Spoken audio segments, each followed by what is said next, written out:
Hi, thank you everyone. My name is Michele Siqueiros. I'm the Executive Director at the Campaign for College Opportunity. I'm really excited to have all of you join us to discuss two of our new reports on the real cost of college, time and credits to degree in California. There's over 160 people that RSVP'd for this call, so I'm really grateful that you all understand the importance of the work that's being done to address some of the challenges we face in higher education. I think many of you are familiar with the Campaign for College Opportunity, but for those of you who may not be, our mission and focus is to increase the number of Californians who get to go to college in our state and who graduate with a degree, a certificate, and are able to participate and contribute to the workforce in our economy. 10 years ago, a very unlikely alliance of leaders in California that included the head of MALDEF, the Mexican American Legal Defense and Educational Fund, the head of the California Business Roundtable, and the head of the California Community College League were really compelled to address the real challenges they saw in our state in terms of California not keeping up with the promise that every student who wanted to go to college would have that opportunity. And so we've worked very hard over the last 10 years to bring attention to key issues facing California higher education by commissioning reports and studies like this. We've worked really hard to build a broad statewide coalition of allies, both unlikely and not, that care about the future of California and educating the citizens in our state. And we've worked really hard to push for policy reforms and college reforms to make sure that more students can go to college and complete and reach their dreams to get a college education. So today we're going to focus on research that we commissioned beginning last fall. We asked HCM strategist and lead researcher Allie Bell to analyze how long it was taking recent community college and California State University graduates to actually earn their associate degrees or their baccalaureate degrees respectively. And most importantly, to calculate what's the cost based on the length of time it was taking students to earn those degrees. Internally, our research and policy analyst, Nadia Valiani, played a really critical role in this research with Allie, so I'd like to thank both of them for their work. Along with the team at Post-Secondary Analytics, Nate Johnson, Takashi Yanagira, and Leonard Reddy were critical in providing not only feedback and research as part of these reports, but also creating incredible tools that we have online that can simulate what cost and time to degree looks like and what potential savings for the state of California that could be reinvested in higher ed might actually look like. As many of you know, carrying out good research isn't an easy task, so I'm really glad that we can depend on our amazing Senior Faculty Advisory Board, which includes experts both in California and as far away as Washington, D.C., who volunteered to review and provide feedback as the report was coming together and we were finalizing it. I think all of you join me in worrying about the cost of college across the country and in California. I think each of us value that very real ideal that money should not prevent talented individuals from going to college and being better prepared for our workforce. I know that had money been an obstacle, I would not have gotten my own college degree. And yet we know that affordability is really a growing challenge for our students. So these two reports follow our first report on borrowing for college that was released a few months ago, which analyzed student debt in California. As we release the report today, I'm really proud to be joined by Daniel Clark, a former community college student, now enrolled at the Cal State University Fresno, and he serves as the president for the Cal State Student Association, along with Diana Fuentes Michel, who serves as the Executive Director of the California Student Aid Commission, the agency responsible for distributing more than $1.7 billion in California college grants through the Cal Grant program. And I'm proud to be a commissioner appointed by Governor Brown a few years ago. Both of them will provide reactions following my presentation of the key findings from our report. If you have questions, you will be able to type them directly onto your chat box on the left side of your screen. If you're on Twitter or Facebook, please feel free to share the report and use the hashtags #TimeToDegree. You can follow me on Twitter at MSCollegeOp, as well as tweet us at our handle, which is @CollegeOp. You can find all of the materials related to these reports on its very own website that we created, realcostofcollege.org. nca.org. In addition to the reports, as I mentioned earlier, our researchers created 3 important tools that help you play with the time and cost models for students as well as the state of California. So with that, I'm going to kick off and share the main findings of the report. What's the real cost of getting an associate degree at a California community college? As many of you know, time obviously is money. When we commissioned the reports, the main question I was hoping to answer was around time. Many times when we talk about college affordability or college cost, we only focus on what the tuition or fees are. Obviously, those things are critical and they matter, but what also matters is time, because if you're paying tuition or fees for 2 or 4 or 6 or 8 years, obviously that makes a very big difference. We know that the longer you take to earn a degree, the more tuition and fees students will have to pay. And we also wanted to calculate additional costs that sometimes aren't factored in. There's additional cost of living expenses and also foregone wages, which essentially means that the longer you're out of the workforce without a degree or certificate, the more cost you're going to spend. I'd like to ask Allie to just briefly share what it is that the researchers looked at in providing this analysis. So Allie?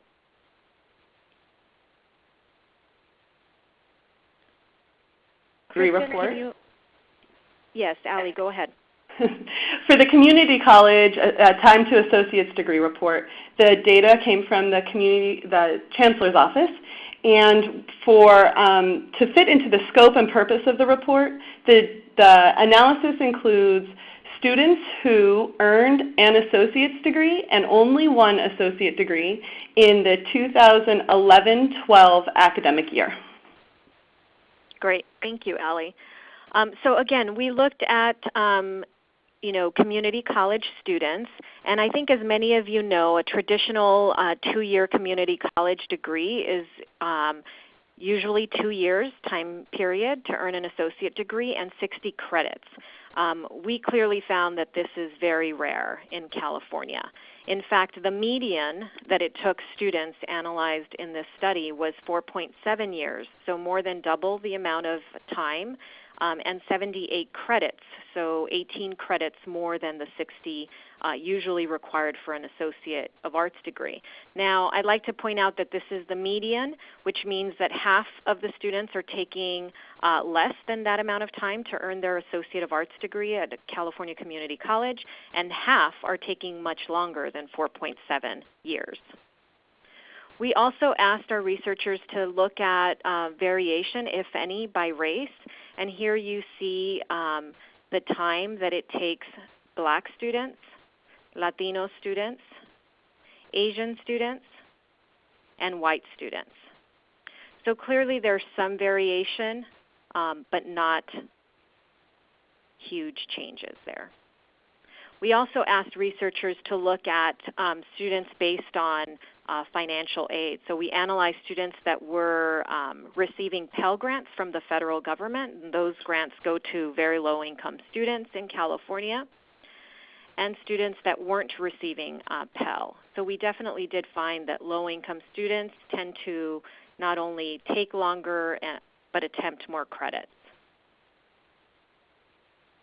We also looked at those that received the Board of Governors fee waivers. So if they didn't receive a Board of Governors fee waiver, it took on average 3.8 years, 82 credits. If they did, it took a little bit longer in terms of time, but little less in terms of credits. You know, we only analyzed the students and how long it took. So we sort of looked backwards once they received a degree and said, okay, when did they start and how long did it take? But clearly there's things that affect how long a student might take. And students enrolled in pre-college level coursework, whether that's called basic skills or remedial, obviously took longer to get their degree. We also found that capacity at the community college, which has obviously been severely affected because of the great cuts during the recession, have challenges for students. If you can't get a course that you need, obviously it's going to take you longer to get through and you may be earning more credits. We also found that misaligned course offerings. So this means that a college might be offering courses but not necessarily the courses that a student needs to complete their degree. Lack of student support, guidance, counseling. We know that the counseling ratio per student at every community college is terrible, with very few counselors available to provide guidance to students. We know that financial aid may in fact be a factor, so as students need to work or not work, that has an impact. And whether they enroll full-time or part-time obviously is going to extend their time to degree. Most students at California community colleges are enrolled part-time, so it's going to be very difficult obviously for them to earn or complete their degree in the traditional time frame that we would expect. And we also know that there's a lot of credits that are being attempted but not earned, which means students are taking or signing up for classes and then dropping out of them. So obviously the question comes up, why is it a problem? What's happening? We looked at time because we believe that in addition to tuition and fees and whatever the charge is for students and whatever the availability of financial aid, time is a major affordability issue. And we asked our researchers to break it out and actually model it. What is the amount of time? So a student who would graduate, and this is an example that we took, and we picked a region in the state of California. Again, these are models, and this is for a student that has a middle income, 48 to 75,000, who would attend full time and not work. So I just want to put the caveat out there, but the model I think does give you a good example of what are some of the repercussions of extended time to degree for a particular student. And in this example, you can see that if a student completes in 2 years, community college is incredibly affordable. They would complete with $15,000 in expenses. They can expect to earn more than $500,000 over their lifetime because they have an associate's degree. If they take an extra year, what you see in the middle is the amount more per year. $7,600 is the additional cost for that student for every year they're enrolled at the community college. And obviously we also wanted to subtract, they're not working with that Associate of Arts degree, and so there's a loss of potential wages. So the total cost of that one extra year is $23,200. And then we modeled it for 4 years. So you obviously see that the longer the time it takes, the more cost and lost wages for a potential student. We also wanted to ask, what about the state? The state subsidizes community colleges and Cal State students in terms of providing an education. So obviously the state would benefit in terms of savings if we were able to reduce the credits. More importantly, we don't even have to talk about savings. We could talk about how that money could be reinvested to provide greater access. And this just gives you an example. If we reduce the number of credits community college students in general took to earn an associate degree just by 1%, $25 million statewide could be saved. That might make space for an additional 7,300 full-time students. And overall, students would save $2 million. That may not seem like a lot, but obviously when space is critical, it's very important. And this just shows you how much more we could save if we just reduced credits and time to degree by 5%, potentially making space for over 36,000 students. So what are the recommendations? I think all of you that know the campaign know that we do the research because we do want to push for the kinds of solutions that will help address the challenges facing higher education in California. Our recommendations focused on 4 key ideas. First is to really move students much more quickly through pre-college or remedial courses, and making sure that we map out a very clear path for them to actually earn their degree. The California Community College system has already undertaken huge reforms to improve student success through recommendations that were developed by the Student Success Task Force and legislation that followed with the Student Success Act in 2012. those recommendations are focused on ensuring greater student progress. We believe that they need to be enacted faithfully and across every single community college in California. We also need to increase funding. So clearly we need to increase funding for colleges so that they can serve more students and offer the courses that students need. But we would argue that that additional funding has to be tied to accountability for those colleges to graduate more students. And finally, we really need to expand access to financial aid so that students have the resources that they need and at least understand the benefits of enrolling more intensely in courses to get through. And we have a fifth recommendation. One of the challenges is really in getting data from our college systems around time to degree. And the data is obviously important to help inform policymakers and all of us about the needs and the possible solutions. So those are our top recommendations based on the community college analysis. We actually are going to ask you a quick question. How many of you, before we talk about the Cal State University time to degree analysis, completed your degree in 4 years? You can click yes or no if you received your bachelor's degree in 4 years, and then submit your response. We'll have lifetime updates. So before we go into the Cal State analysis, I wanted to ask Allie Bell again to remind us what the researchers looked at when we did this report.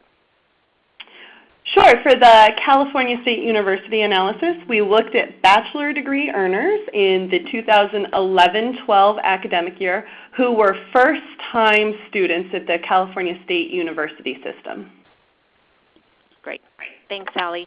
And as you can see on the screen, about half of the folks on this call received their bachelor's degree in 4 years, and about half did not. A little over the 52% did not. So thanks for playing along with us. I think you'll find that very much in line with what the findings of this report is. So I think as many of you know, a traditional bachelor's degree is seen as a degree that you would earn in 4 years if you're enrolled full-time and with 120 credits.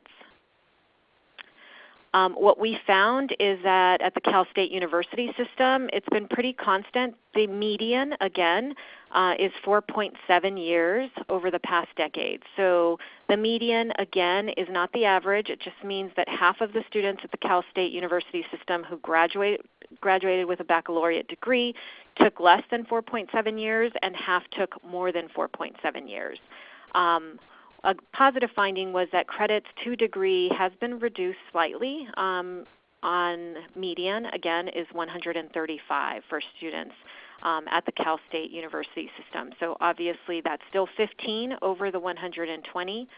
That's what the researchers found.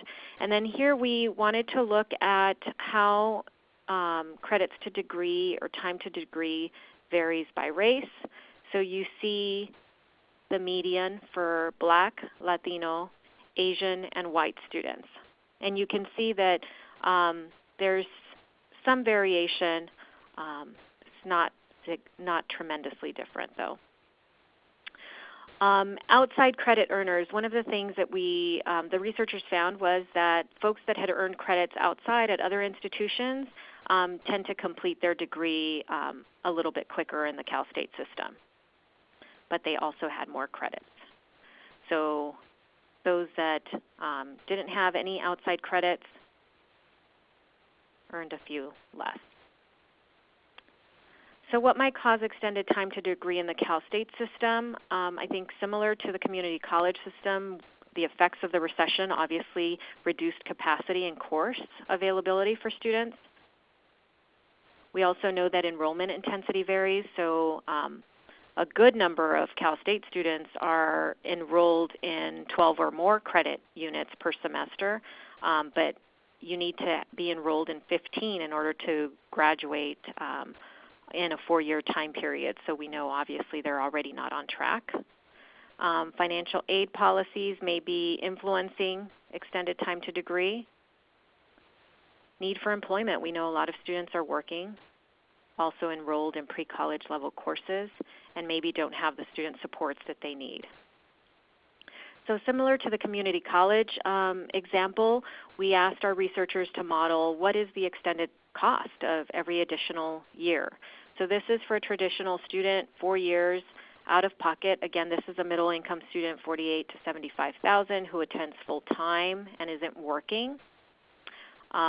They would spend approximately $72,000 out of pocket, earn $1.3 million more over their lifetime for having earned that baccalaureate degree.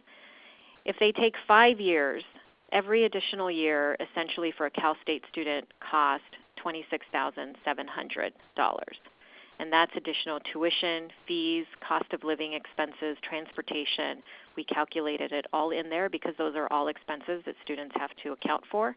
And then we subtracted, okay, they're not in the workforce, so they lost a year of those wages where they could have been earning based on having a baccalaureate degree. So the combined loss of wages and extra ed expenses is almost $50,000. And you can see in 6 years that increases significantly. So again, what if we reduce the median number of credits by 1%? Well, the state would save $35 million, potentially making space for more than 3,000 students, and students collectively would save over $12 million. And if we reduced credits by 5%, you can see the huge increase in savings and additional resources that we could reinvest in capacity so that more students can go to college. So what are our recommendations for the Cal State system? I think here our first recommendation is just really to ensure more and effective use of state funding. Obviously funding can provide greater capacity. We want to make sure that that's aligned with improved graduation rates. A big recommendation here is to really encourage more students to enroll in 15 credits. We found that, and there's other research that demonstrates that a lot of students are already enrolled in what is a full-time coursework, 12 credits per semester. They're maximizing their financial aid, but they're not going to be on track to graduate on time.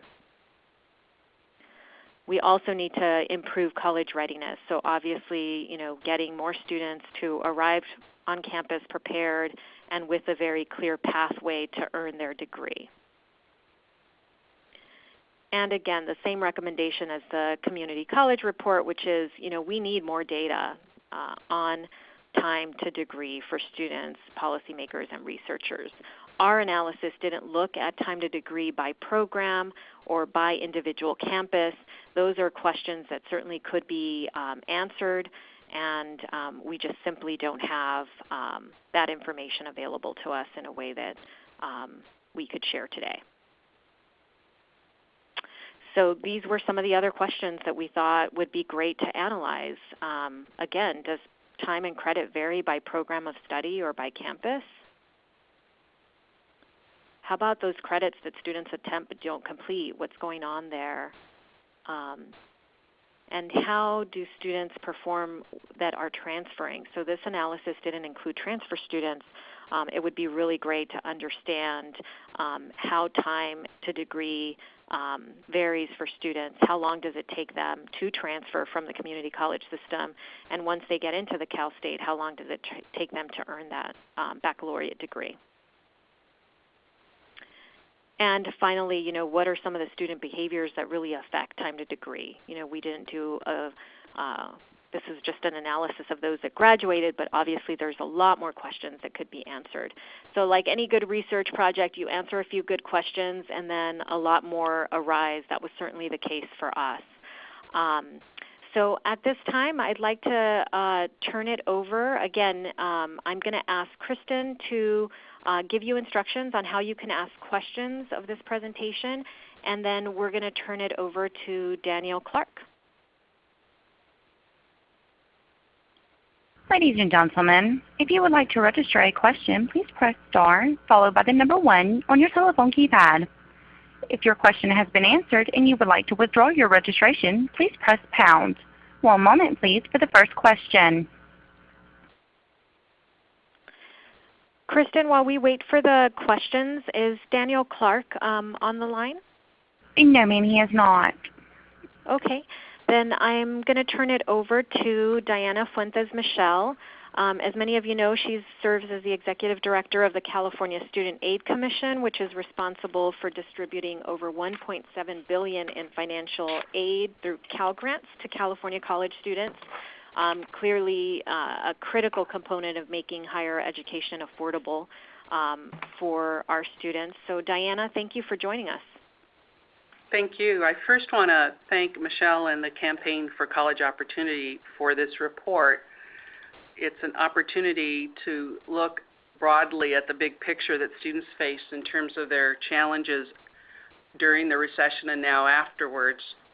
It also, I believe, gives us an opportunity to review and adjust our policies so that we can help students get their degrees on time. As many of you know, the Cal Grant program only provides 4-year or equivalent eligibility for students to use their Cal Grant in order to enroll and complete their college degrees. And so the data that has just been provided is concerning, as the average for a CSU student clearly exceeds that 4-year. And we know from data that has been provided in the past that even though this report doesn't deal with University of California students, that we suspect that that existing trend also exists. I also wanted to comment, and I know, Michele, you might be discussing this later, that provided in the packet was tools for estimating the time and cost of degree in California for students and their families. And in reviewing those materials, we believe that it's going to be very helpful for students to understand the true cost of their education, but also how to finance it. And the California Student Aid Commission will be having a hearing in October on the issue of financial literacy. And this report helps inform us about how important it is to give students the knowledge they need about how to finance their education beyond their financial aid eligibility, which I believe will be critical to address given the results of this report. The report that the College Opportunity Report also provides us is on the issue of living expenses. We've heard from a number of students, and this report confirms it, that 50% of their budgets are attributed to housing costs, and housing costs have grown significantly in California, and this is an area that also needs to be addressed.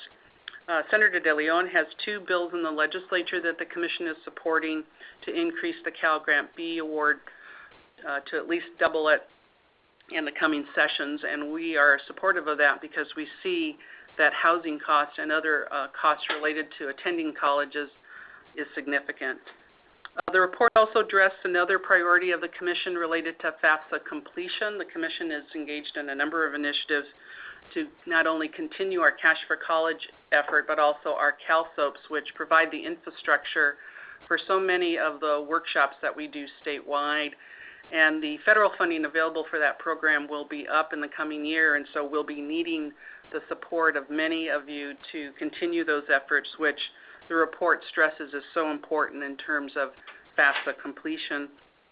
The report also addresses the issue of the GPA and making sure that it's automatic. Assemblymember Ting is working with the Commission to address that issue, and the report clearly talks about how that is so important in terms of FAFSA completion as well. Generally, I look forward to working with the campaign and others who work with us in increasing the access and affordability of college for students, and we look forward to working with you, Michele, and your organization and your colleagues in addressing the issues that you've so clearly identified. Thank you, Diana. I really appreciate all your work on college affordability in California and having you join us to share your reactions and concerns. We do have a first question from Dean Flores on what can faculty do to bring home these statistics. I think it's a great question because faculty are so critical in terms of providing a real clear pathway to students on what they need to do in order to complete a degree. So we've seen some really remarkable stuff at some colleges already across the state where they're looking at the credits that they're requiring for a degree, and really better aligning those to help students complete on time. I would say that the implementation of Senate Bill 1440 on the associate degree for transfer is a perfect example of the incredible collaboration between community college and Cal State faculty to really align the associate degrees for preparation into the Cal State system so that students will earn that associate degree within 60 units, be guaranteed that admission at the Cal State, and complete that degree with only 60 more units on the higher ed front, on the upper division level, and earn that baccalaureate degree from the Cal State system. I think we need more work like that across every campus in California to move that forward. There's already been a lot of efforts as well on the Cal State system's part to reduce some of the credits. So in some baccalaureate programs, more than 120 credits are expected. So obviously students are going to take longer if they have to complete more credits to earn their degree. The Cal State trustees passed recent rules that make it much harder for programs to require more than the 120 credits. There's a few exceptions. Students that are in STEM fields, engineering or math, may need to take a few more than the 120, and those are allowed. But I think those kinds of system-wide and then campus-level efforts by faculty and administrators are really valuable. We know that Cal State Long Beach is doing some incredibly innovative analysis looking by program on their campus to analyze how long it's taking students and what's being required of them. Obviously, having the data is the first step, and then doing something with it is what's most important. And so we're really excited by some of the real positive action that's happening at colleges across the state of California. Allie, would you like to share right now the tools that we developed and how folks on the call might be able to use them? And then I think we have Daniel Clark dialing in. Sure. So the tools that are available on the website that Michele mentioned earlier were built by Post-Secondary Analytics. And what they do is, using national level data collected by the federal government, they build models to estimate the time to degree for students, student cost, and what their net financial benefit will be from college, and the potential savings for states and institutions and students, as well as potential additional capacity.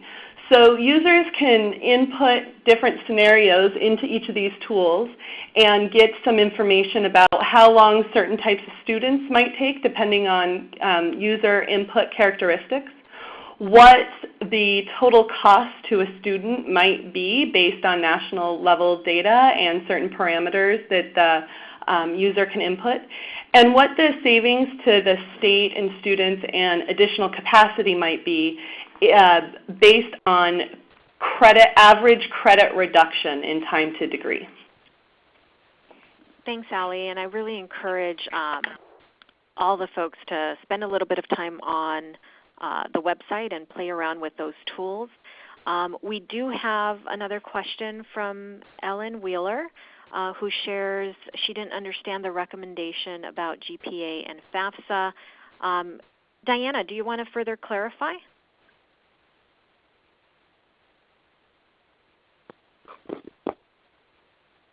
Did we lose Diana? We might have lost Diana. So Ellen, I think the recommendation— Michele, I'm here. Okay, go ahead. Do you want to clarify that question for her? Could you please repeat it for us? Yes, no problem. So Ellen Wheeler is asking why the recommendation regarding automatic GPA and FAFSA. She wants further clarity on that. Okay. To qualify for a Cal Grant Award, you have to submit both the FAFSA and a qualifying grade point average. Current law requires that students who are applying for Cal Grant submit both pieces of information in order to qualify. Most schools across the state of California currently submit it electronically, but there are a large number of schools who, for local policy reasons, either have students opt in or opt out and require the student not to submit it jointly or collectively, but individually. We have seen in looking at the high schools that have not submitted in a bundle by high school for every student, disparity in terms of the students who are actually able to qualify for Cal Grants. They will have submitted their FAFSA but will be disqualified because they don't submit their GPA. And so the Ting bill is going to address that issue so that all students have equal access to financial aid. Great, Ellen. I hope that answers your question. I think clearly we want to make sure that students are getting the most financial aid that they're eligible for. And I think related to the financial aid availability is the tool for them to understand, the benefits and the possibilities of full-time enrollment and how over time it actually might be beneficial to them to work less and to enroll in another extra class per semester if it's possible. So with that, Kristen, do you want to give instructions on any further questions? I don't see any others in the queue. Happy to take questions either via chat or on audio as well. Yes, ma'am. Also, we do have Daniel online. I just wanted to let you know that. Ladies and gentlemen, as a reminder, to register for an audio question, please press star followed by 1 on your touch-tone phone. So I believe Daniel Clark is on the line. So Daniel, if you can follow the instructions that Kristen just gave. Kristen, can you repeat them and we'll put you through? I've opened Daniel's line. Okay, great. Hi, Daniel. Thank you for joining us. As I shared earlier, Daniel is a Cal State student at Cal State Fresno and current president of the California State Student Association, and also formerly a community college student, so understands these issues very well. We're really glad that you were able to join us, Daniel. No, thank you so much for having me. Can everyone hear me okay? Yep, you sound great. All right, wonderful.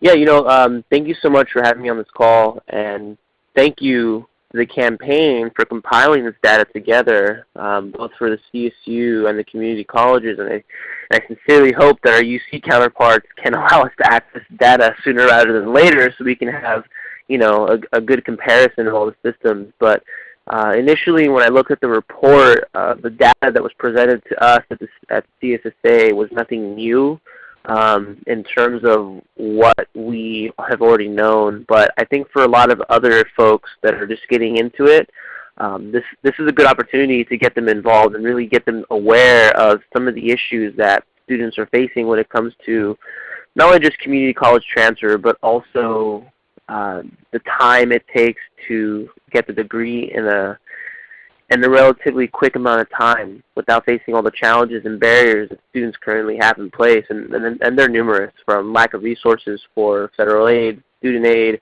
lack of resources for services such as financial aid services or counselors to help them navigate the process, or even the most important part, having classes there available for students. So while we looked at the data and we were very, very appreciative of it, we want to kind of emphasize that a lot of this really does come down to state aid and the lack of state aid that we have been receiving as of late. And while CSSA is very appreciative of the 10% increase that we received in the actual state budget, in order for us to really help meet the demands that the CSU had, we were expecting more, and which we didn't get. So moving forward, I think more than just recognizing some of the challenges that we have here within our system, it really comes down to additional resources for us all really to be successful. But like I said, for a lot of folks that weren't aware of these issues, I think this is a good opportunity for them to become, educated on it, and hopefully it strikes a chord in them to actually want to get up and get involved. Thank you, Daniel. I think you raise really important points that a lot of us know, right, internally in this space, that time to degree is taking longer.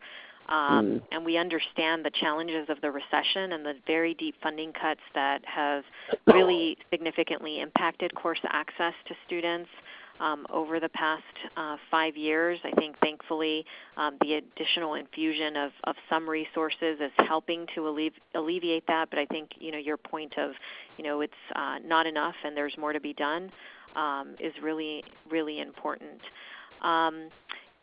Do we have any other questions folks should feel free to enter your question on the chat box. I think, as we prepare to close out this webinar, what I really wanted to sort of reiterate is that when we talk about the time it takes students to graduate, a lot of times we focus in on the challenges that face students. They have to work, they don't enroll full-time, and I think the real solution lies not in blaming students. Yes, life happens. Students need to work or stop out of college. They face growing pressures and hurdles, some of which we cannot always help address. But this is not an excuse for inaction. In fact, I think the research makes it pretty clear that there are things our state leaders can do and things that our college leaders can put in place to help improve time to degree and decrease the cost of college for our students. Our recommendations, I think, help encourage this type of action, and we're thrilled, as I mentioned earlier, that some colleges across the state are already addressing these issues head-on.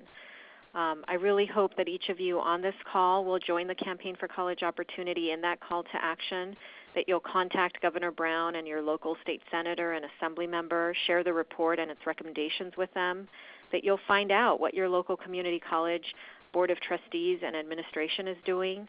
What is the local CSU campus doing about these issues? Are they tracking time to degree? Can they analyze this by program? Are they providing easier pathways and supports for students who do want to get in and through faster?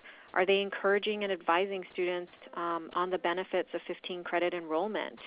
And then we hope that you'll demand that they stop making excuses and start working on solutions. That's what we're going to be doing here at the Campaign for College Opportunity, and we hope you're going to join us in that. Both of our reports aim to engage all of us because we all care about the future of California, and so I hope that you use them to really address these challenges that we face. I think I do have a couple questions. One from Sarah Nieves Lucas was, any research done in reference to undocumented students and their time frame of finishing their degree? Allie, do you want to answer that question? We did not target undocumented students. The data that we got from the system had all associate or bachelor degree earners. And so that would be an additional question if we wanted to look at that group specifically. Yeah, and I think it also deals with sort of some of the challenges in accessing a lot of data in a way that could give us a sort of more fine-tuned analysis. Thanks, Allie. Another question from Landea Jose for you, Allie. Was our research able to determine which of the various factors that extend time to degree were more significant? Using the data that was provided, we were only able to do the descriptive analyses that you see in the report. We did not get student behavior data. We also didn't get course level information. So that, like Michele said, sometimes research spurs more questions, and I think that's definitely the case with some of these findings. Yeah, thank you, Allie. We have another excellent question from Robert Waldron. He says, glad to see you're advocating for greater data gathering and sharing. That's very much needed. But do you have any suggestions for how to streamline the number of units and encouraging full-time enrollment? Many of us in the community colleges are concerned about implementing a one-size-fits-all approach that may not serve our highly diverse population. Incredibly great question. I think I'll try and answer part of it, and then Diana and Allie, feel free to chime in with any additional suggestions. I think there's some really good examples of streamlining the number of units when faculty can get together to make sure that the requirements aren't excessively, adding to the 60 units requirements for an Associate of Arts degree or for, transfer for whatever the case might be. So Robert, I do think faculty at every campus with administration could be working together to make sure that the units are being streamlined. I think for that to happen, we have to make sure that we're encouraging attention on time to degree. I think oftentimes we find that folks sort of assume that students don't want to get in or through faster, or that they face so many hurdles that that's impossible to address. And I think the first step would be for a college to begin analyzing its own local data and actually pull in students as well and get their feedback through focus groups. We've seen that happen at some campuses where students themselves can really inform what would help. We know that advising matters, so obviously making sure that students have more information about how to get through in a more timely manner. And Diana, I wonder if you want to talk a little bit more about, financial aid, especially for Cal State students, obviously covers tuition and fees, full-time tuition and fees, including 12 credit units, and yet 12 credit units per semester isn't going to get you to a timely completion. So if you have any thoughts about how to better inform students about 15 credit enrollment. I know I heard from a few Cal State leaders that they shared that students were generally encouraged to take 12 units to start, so that they wouldn't have too much of a burden on them. And so sometimes students think that they actually are enrolled in a full-time coursework that will get them to complete on time. So some of the lack of information and awareness is really critical.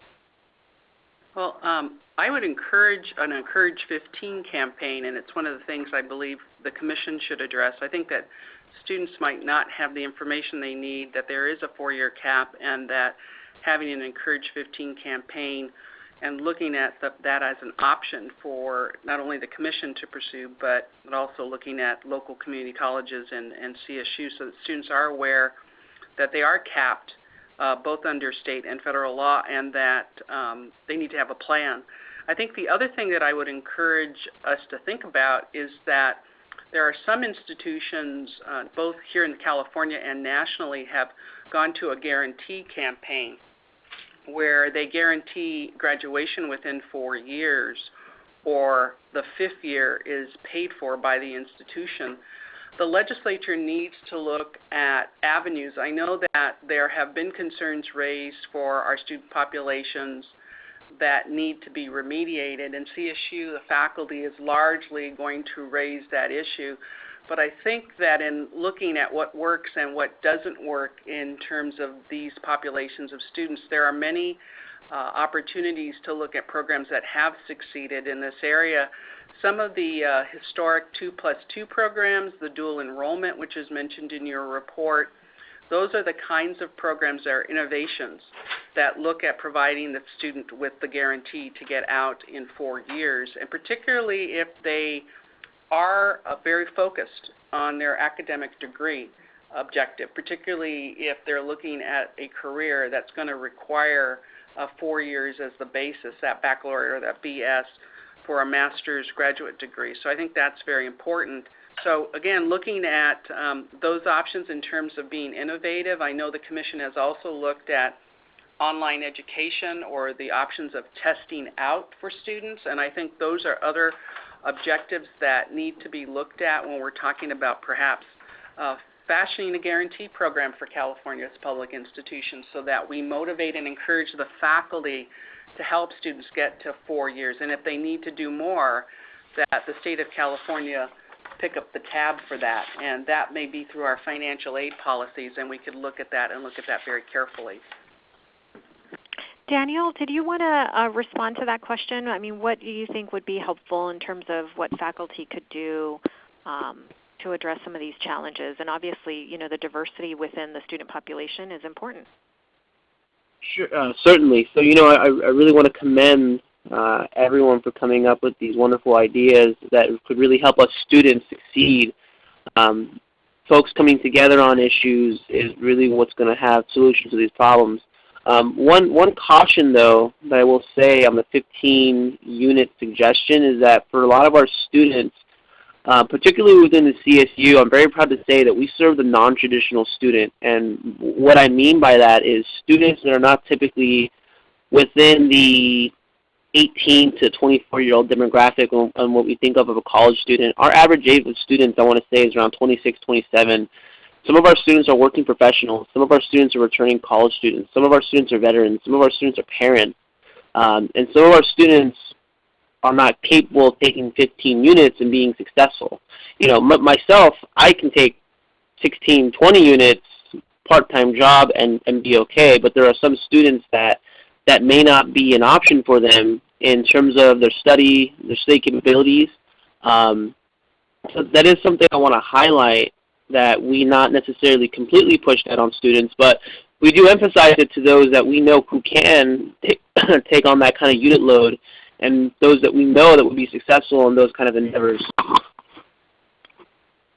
That's a great point. I think one thing to keep in mind, Daniel, is because we totally agree with you, there definitely are a lot of students that are not going to be able to take 15 credits or a full-time load and complete in 4 years, and that might not be their goal.